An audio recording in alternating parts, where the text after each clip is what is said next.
Hey there, Jinkies people. Orlando here with another contemplation of the Jinkies that are transiting us. It's time for the 17th Jinky and the 18th Jinky. And these two Jinkies are very present in our life because we can see them as the pillars of our society, and mainly, unfortunately, the shadows. We have the shadow of opinion and the shadow of judgment. So I'm going to get into these two jinkies, and if you want to know more about them, or just want to know how to handle opinion and judgment, I feel that this contemplation may help you. So until I go into it, I think you've noticed, if you watched other clips from me, that I started a new YouTube channel. It's called Open Heart Talks with Orlando. So if you want, that's me. If you want to see these contemplations or other Jinkies facts and other life facts that I'm going to contemplate, you can subscribe and of course push the bell button to be notified. This being said, let's get into these two. So, opinion and judgment, the pillars of our society. I don't know in what kind of school system you've been through. In Romania, we had, and of course we still have, a system that is really based on memorizing things, and it isn't a system that helps us to integrate our emotions, to really learn about emotions and stuff like that. It's just about being very good mentally, to have a really strong mind. But if we don't know how to handle our body and our emotions, we really can't handle our mind. And so the mind becomes a dictator. The 17th Jinky is the governor of the sphere of IQ. And if you've done the Venus sequence, you already know this.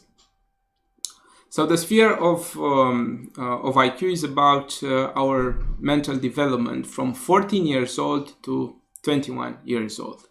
And if you know the Venus sequence, from 7 to 14 is the emotional development, and 0 to 7 years old, it is the physical development. So if we don't have a really strong foundation and we don't know how to handle our body and our emotions, our mind is not strong. Or we don't have we can't have a quiet mind because we're so overwhelmed, or because of our emotions and our physical problems sometimes, and mostly because of our emotions, of course. So what happens is that if one person is not,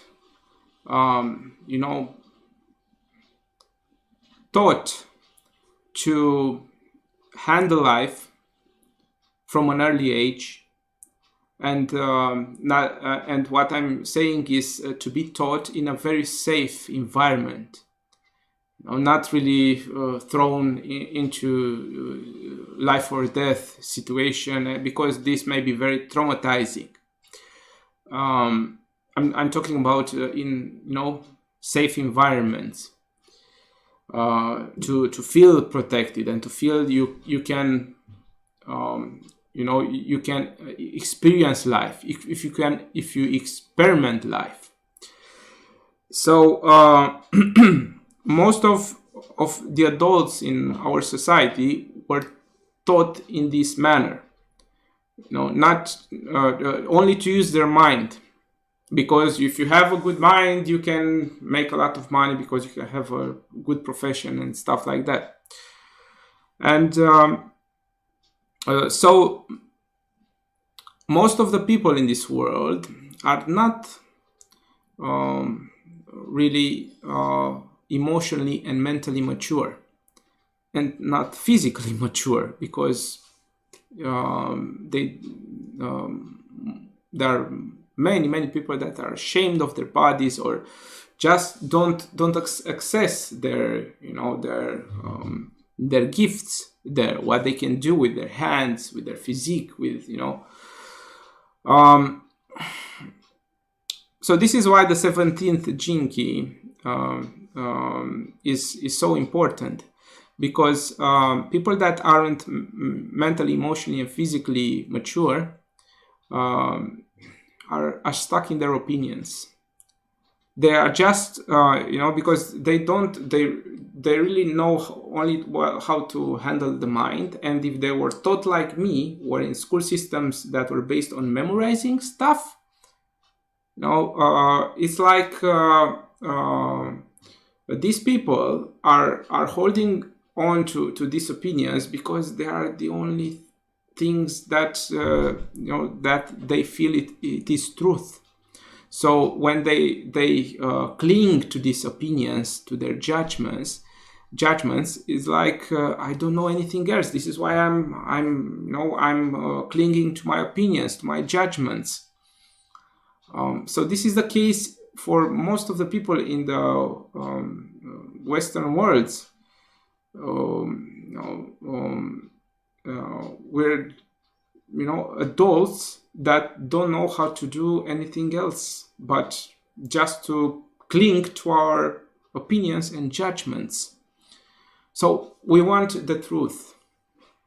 We want to feel that we have this connection with the truth. But the truth can be felt.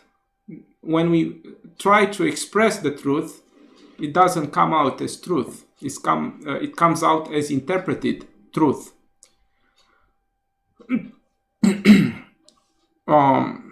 So it's a difference. I've talked about this in the 63rd and 64th contemplation, these two gene keys. So most of the people are trying to hold on to the truth that isn't the truth, and are living a life based on this lie, based on this illusion, that if I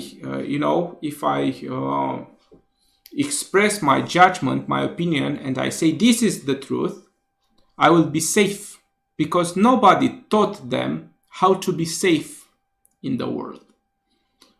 Because this is how society was built. Modern society was built.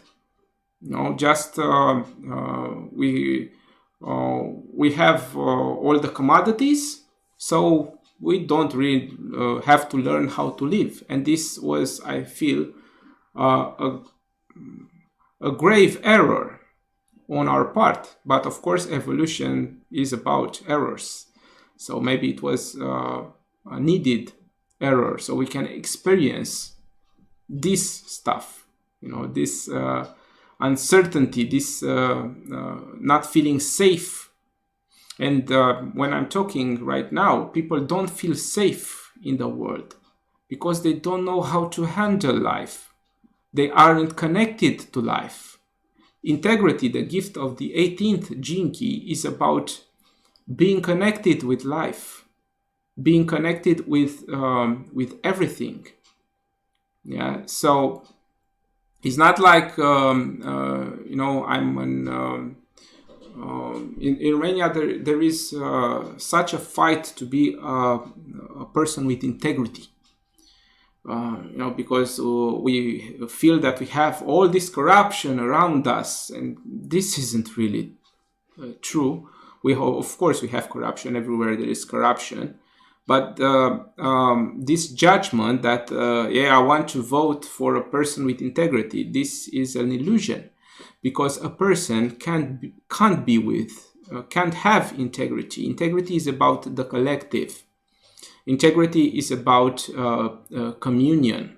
Is about how we communicate and how we perceive each other, because the 17th jinki is about farsightedness, is about being able to have multiple perspectives on the situations, so we can select the one that is needed right there and in the moment, not to be blocked on one perspective that becomes a judgment. So integrity is about being able to perceive other people's opinions, and of course the opinions of the whole. To perceive the whole. So because if we don't, if we think I have to be a person with integrity, then we'll just fall into the trap of the Siddhi. The Siddhi has a trap because the Siddhi has the gift and the shadow in it. So there is perfection in integrity, there is perfection in judgment. So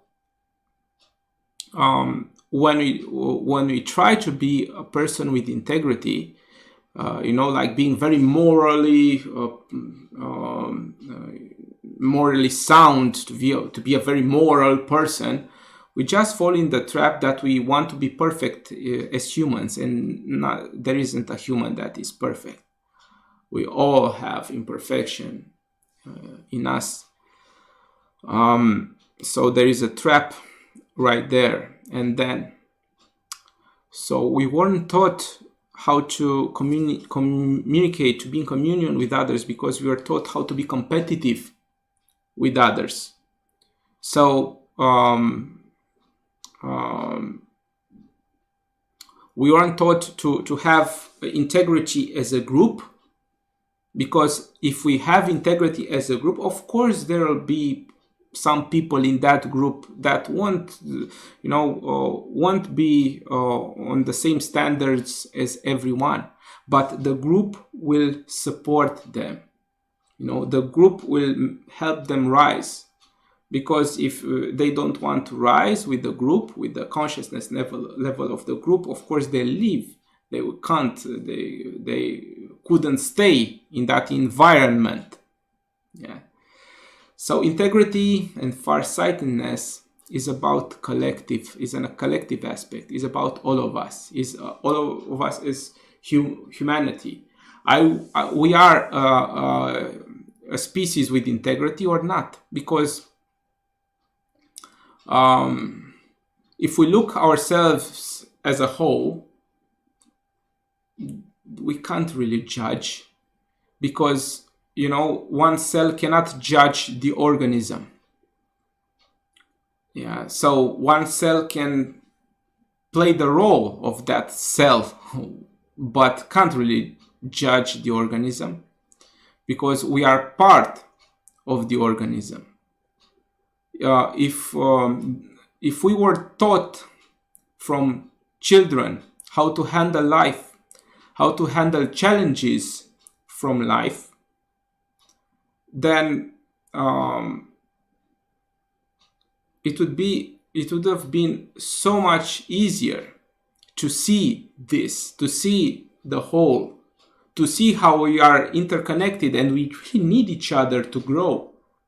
Yes, we need community. We need to collaborate, because if we don't, we just are on a path of self-destruction. And we can see it. It's all around us. If we, humanity, don't rise up to the challenge and to start to collaborate, we're doomed. Maybe now it's a virus. Maybe there will be a war later on, or another virus, and so on. If we don't learn how to collaborate, and we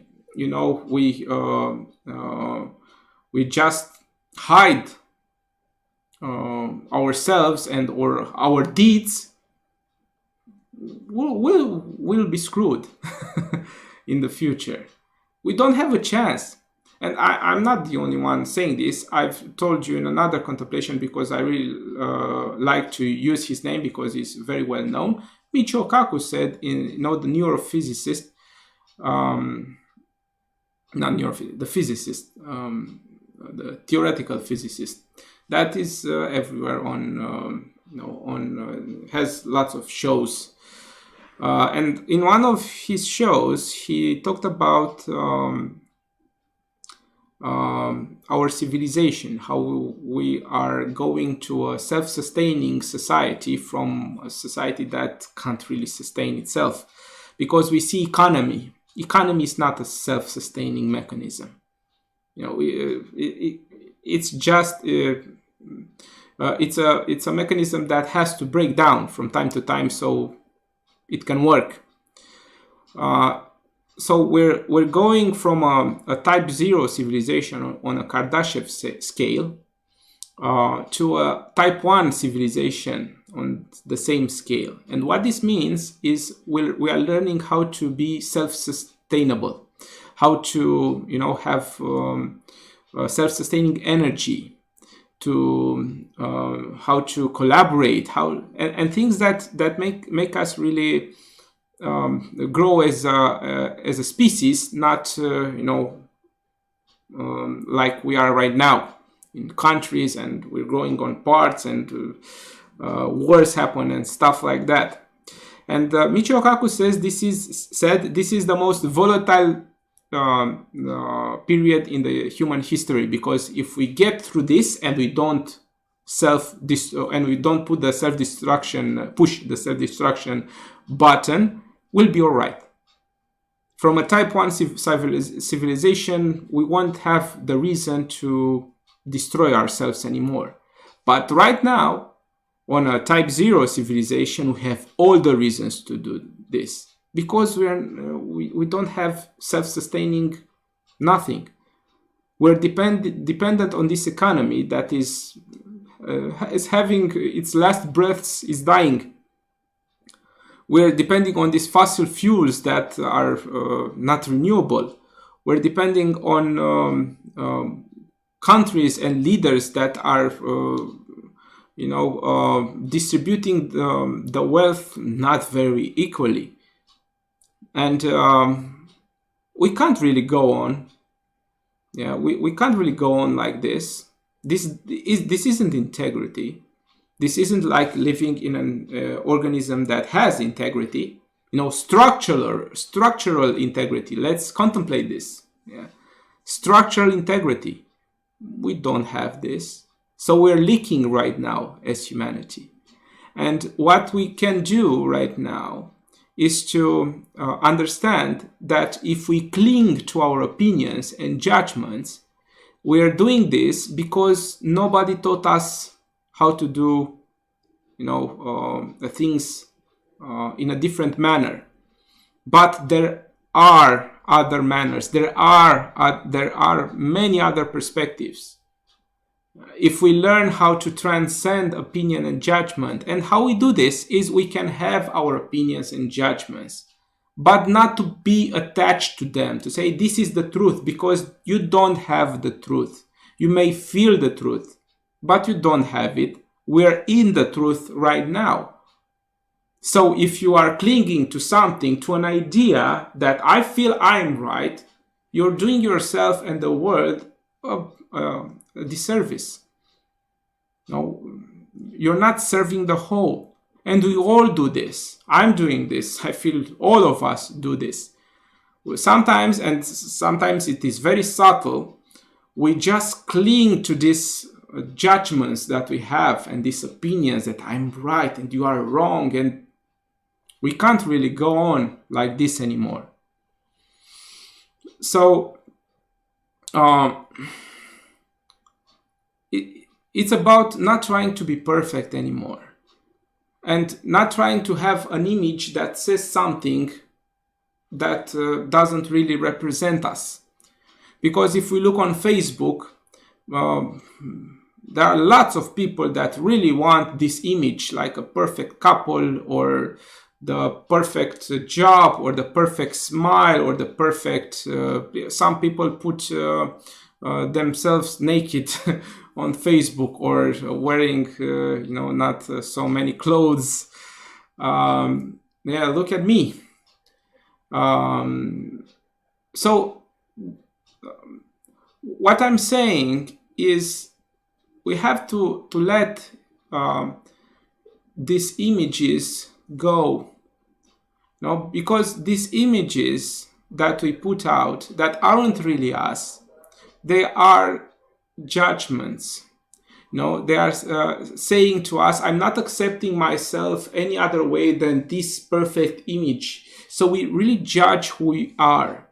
We cling to this opinion that we have to be someone else, or we have to be in another, to live our life in other ways than now. And this is a lie. What I figured out today is it's about the perfect life, the perfect to be physically fit life, and there is lots of judgment, and of course also in the spiritual world there is there are lots of judgments. And when we start something from judgment, let's say I want to lose weight, and I start to lose weight because I'm judging myself that I'm horrible like this. If we start this process from that thought and we don't, contemplate this and, to continue from another thought of joy, if we start from this thought, this opinion that I don't really like myself, we're not going to have really good results. We have good results when you start from joy. When you start from, I really love life, so I'm going to lose weight, not from judgment, from integrity. I want to have a very good structural integrity, so this is why I'm losing weight. So not from judgment, but from joy, from vitality, from the 58th, the gene key. If we start from there, it's perfect. And of course, the opinions, I think we all have friends that really contradict each other. And someone says something, the other one contradicts, and so on. And if we contradict someone, we contradict it not from joy, but from, the feeling of not being enough. So I have to convince this other person that I'm right, so I can feel special, and this is stupid. I'm sorry to say it is stupid to contradict another. We may say our opinion, but not to cling to it. Hey, this is my opinion. If that other person wants to contradict, say I don't want to play this game. I'm saying my opinion. I'm not holding on to the truth. You may have your opinion. It's okay. It's good to have opinions because opinions help us to organize better. But if we cling to them and we can't really see other people's opinions, we'll just be dictators. So we're in a world that is full of dictators that don't really know it, because they're everywhere. They are judging and clinging to their opinions. They are so attached to their thought patterns, their thoughts, that they're hidden dictators. If you put that person into power, we're screwed. And guess what? Most of our world's leaders are like that, because most of our world's leaders weren't taught how to live when they were young, because we as a society felt that screw nature, we don't really need to learn nature and to feel nature, we just have to be in our heads. Because if we are in our heads, we will be perfect. Perfection, if perfection comes from the head, it's just a judgment. You know, I have to be this perfect man, or to be this perfect you know, trainer, or to be this perfect Jinkies contemplator, or stuff like that. It's stupid.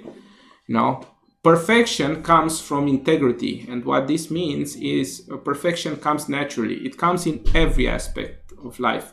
One of my most profound revelations in the last years was that I can, you know, I can really learn from anything and anyone. You know, so this was very profound for me, that I can learn from an animal, I can learn from an older person, I can learn from anything and anyone. I can learn even from silence, or from this computer, as I'm, you know, because it's part of life. And if we you know, if we live like this, if we live you know, being in touch with nature like this, it's great. Yeah. So this is my message for you with the 17th and 18th Jinki, because I've written lots of things about this too, but I think they're just opinions, and the most important thing is to really love yourself. You know, to really love yourself, to love yourself so much that you don't need to put your truth in front of you know, to be better than other one's truth. We are like puzzle pieces. Everyone says his or her interpreted truth, and if we all do this, we'll have this puzzle made that says, you know, humanity, or integrity, humanity with integrity. And if we see perfection and omniscience, this is divinity, you know, omniscience and perfection. If we can see these two in all of the things, that omniscience, that we can learn from anything or anyone, and perfection, that this moment is perfect, we really won't have you know, why to judge. Yeah, but we're learning. You know, we're learning how to be like that. Until then, I wish you to have a really far-sighted life, to see opinions of others as your own. You know, because the 17th Jinki is also the Jinki that governs the second line.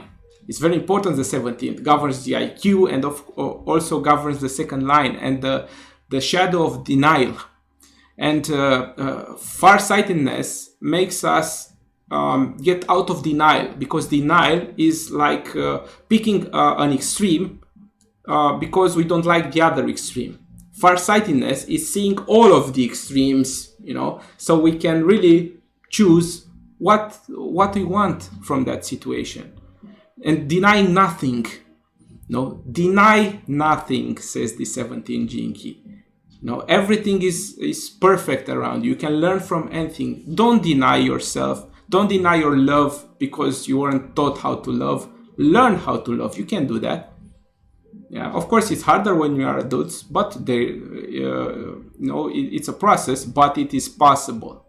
Yeah, so don't deny love. Don't deny that you are in love. No. Be perfect because you are perfect. Be omniscient because you are in omniscience. You are divine. Live like that. So I wish you